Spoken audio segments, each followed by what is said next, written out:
যদি কোরআন এমন এক বই হয়, যদি এটা ঈশ্বরের বাণী হয়, তাহলে কেন এটা শুধুমাত্র একটা ছোট্ট দলের জন্য এসেছিল, যেখানে ছিল শুধু আরবরা আর মুসলিম? সারা পৃথিবীর জন্য কেন আসেনি? কত সময় লাগবে? বোন, কোরআন কখনোই শুধু মুসলিম বা আরবদের জন্য নাজিল হয়নি। কোরআন সমগ্র মানব জাতির জন্য।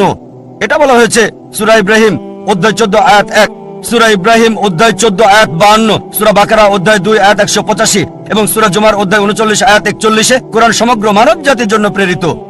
সময় সংক্ষিপ্ত, তাই রেফারেন্সটা দিচ্ছি, উদ্ধৃতি বলছি না। তাই কোরআন শুধু মুসলিম বা আরবদের জন্য নয়, কোরআন সমগ্র মানব জাতির জন্য। আর নবী মুহাম্মদ সাল্লাল্লাহু আলাইহি সাল্লাম শুধু মুসলিম বা আরবদের জন্য নয়। কোরআন বলছে সূরা আম্বিয়া অধ্যায় 21 আয়াত 107, ওয়ামা আরসালনাকা ইল্লা রাহমাতাল লিল আলামিন, আমি তো তোমাকে প্রেরণ করেছি রহমত স্বরূপ সমগ্র মানব জাতির জন্য, সারা পৃথিবীর জন্য, সমগ্র সৃষ্টির রহমত স্বরূপ। একই কথা বলা হয়েছে সূরা সাবা অধ্যায় 34 আয়াত 28, যে নবী মুহাম্মদ সাল্লাল্লাহু আলাইহি সাল্লামকে পাঠানো হয়েছে সারা পৃথিবীর নবী হিসেবে, সুসংবাদদাতা আর পাপ থেকে সতর্ককারী হিসেবে। তবে অধিকাংশ মানুষই তা জানে না। কোরআনের এই আয়াত বলছে অধিকাংশ মানুষই তা জানে না। এই কারণেই বোন, আমরা এমন সম্মেলন করে থাকি। এটা সব মুসলিমের দায়িত্ব, সর্বশক্তিমান আল্লাহর বাণী সবার কাছে তুলে ধরা, দেরি না করলে। আর যারা মুসলিম হিসেবে দাবি করে, অনেকেই ভালো মুসলিম না, হয়তো শুধু নামেই আব্দুল্লাহ, জাকির, মোহাম্মদ, সুলতান। ভালো মুসলিম তারা নাও হতে পারে। একইভাবে আপনি ঠিকই বলেছেন, হিন্দু ধর্মে গ্রন্থ মানছে না। তারপরও যে ধর্মের সবচেয়ে বেশি মানা হয়, শুধু মুখে নয় কাজে কর্মে, সেটা হচ্ছে ইসলাম 1 নম্বরে। খ্রিস্টানরা সংখ্যা অনেক বেশি, প্রায় 200 কোটি, মুসলিমরা 130 কোটি। তবে পৃথিবীতে ধর্ম মানার ক্ষেত্রে 1 নম্বর হলো ইসলাম, পার্সেন্টেজ হিসেবে সবচেয়ে বেশি। তাই এই আলোচনা প্রধানত ওই সমস্ত মুসলিমদের উদ্দেশ্যে যারা যথাযথভাবে ধর্ম পালন করছে না, যাতে ইসলামের কাছে থাকে। আর ওই সব মুসলিমদের কাছে শান্তির বাণী পৌঁছাতে চাই, ভালোবাসার বাণী, আর পৃথিবীতে প্রমাণ করতে চায় যে ঈশ্বর কেবল একজনই। পূর্ণ শান্তি তখনই আসতে পারে যদি নিজের ইচ্ছাকে আল্লাহর কাছে সমর্পণ করেন। এটা একমাত্র রাস্তা পৃথিবী এবং আখিরাতে পূর্ণ শান্তি পাওয়ার।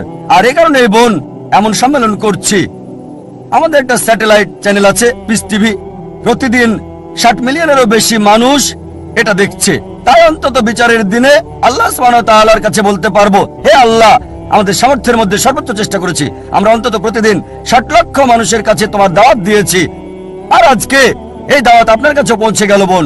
তাই পরবর্তীতে বিচারের দিনে বলতে পারবো, আল্লাহ সুবহানাহু ওয়া তাআলাকে আমি দাওয়াত দিয়েছি, এই বোনকে গ্রহণ করা না করাটা আপনার বিষয়। যদি এই বার্তা হিন্দুদের কাছে পৌঁছে তারা গ্রহণ করবে। খুবই ভালো প্রশ্ন।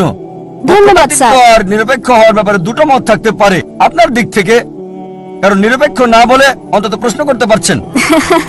এই পক্ষপাতিত্ব না করলে আমি আল্লাহর কাছে বলতে পারতাম না আমি আপনাকে সরাসরি দাওয়াত দিয়েছি এককভাবে।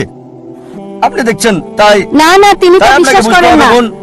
কেন পক্ষপাতিত্ব করছি? এই পক্ষপাতিত্ব নিরপেক্ষতার জন্য। কারণ অন্যরা দাওয়াত পেয়েছে 100 না হলো 90 ভাগ, আপনারা সবাই কম পাবেন। তাই আমাদের এই পক্ষপাতিত্ব নিরপেক্ষ হওয়ার জন্য। ঠিক স্যার। তবে জি স্যার, এটা খুবই ভালো প্রশ্ন যে যদি হিন্দুরা বিশ্বাস করে এক ঈশ্বরে, মূর্তিতে বিশ্বাস না করে, প্রতিমূর্তিতে বিশ্বাস না করে, ভাস্কর্যে বিশ্বাস না করে, তাহলে শেষ বিচারের দিনে তারা কি মুসলিম হবে? ঠিক, আপনি ইসলামের অংশ অনুসরণ করছেন। ঠিক, যদি আপনি হিন্দু গ্রন্থ পড়েন, হিন্দু গ্রন্থ বলছে আরেকজন নবী আসবেন। আর নবী মুহাম্মদ সাল্লাল্লাহু আলাইহি সাল্লামের আগমনের অনেক ভবিষ্যৎবাণী আছে অনেক জায়গায়। তার কথা আছে ভবিষ্য পুরাণায় পর্ব 3 খণ্ড 3 অধ্যায় 3 শ্লোক 5 থেকে 8। তার কথা বলা হয়েছে ভবিষ্য পুরাণায় পর্ব 3 খণ্ড 3 অধ্যায় 3 শ্লোক 10 থেকে 27। তার কথা বলা হয়েছে অথর্ববেদে অধ্যায় 21 অনুচ্ছেদ 6, অথর্ববেদ অধ্যায় 21 অনুচ্ছেদ 7। অনেক জায়গায় তার কথা বলা হয়েছে। তার কথা নাম সহ বলা হয়েছে 100-এরও বেশি বার মুহাম্মদ হিসেবে হিন্দু গ্রন্থে। সময় কম, তাই সবগুলো রেফারেন্স বলছি না। কল্কি পুরাণায় কল্কি অবতারের কথা উল্লেখ আছে অধ্যায় 2 অনুচ্ছেদ 4, 5, 7, 9, 11 এবং 15-তে বলা হয়েছে আরেকজন অবতার আসবে, কল্কি অবতার, যার বাবার নাম হবে ঈশ্বরে ভৃত্য বিষ্ণু ইয়াস।